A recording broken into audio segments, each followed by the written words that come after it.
Hey y'all, let's talk about downtown parking. I'm Megan Patton. I serve on the Raleigh City Council, and if you've been following local news, you've probably seen headlines like this one regarding a change that the City Council is considering to changes to parking rates and fees. To level set, it's important to acknowledge that nothing is truly free, and so to provide parking spaces comes with a real tangible cost to repave, to power wash the parking decks, to pay for the software that runs the apps and the meters, to replace lights and install sprinkler systems. That all has a real cost to it. The question to be answered is who bears the cost and at what point in the process? So, like all things, there's a spectrum of policy positions that one could have. At one end of the spectrum is a perspective that the users, the parkers, should pay for that service at a price that fully covers the cost to serve.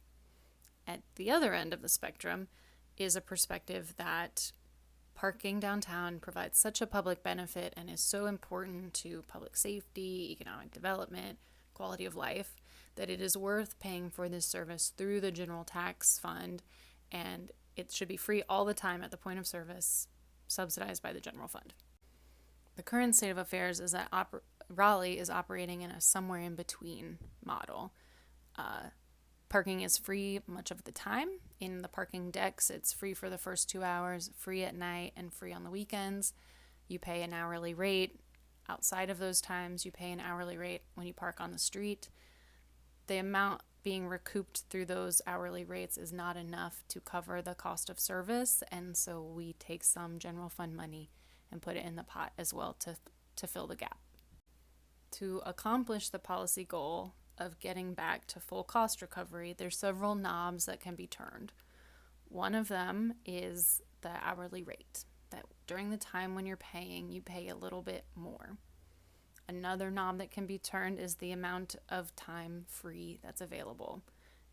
Less time free means more hourly fares paid, which means more cost recovery. Another knob that can be turned is for our program parkers, like people who purchase monthly parking passes or participate in our small business program. I mention all this to you because we're getting your emails and your feedback, which we want to continue to receive. It does help guide our decision making, but it can be helpful if you include feedback on which of those knobs turning would be most palatable to you, or if perhaps you hold the policy opinion that we should subsidize from the general fund.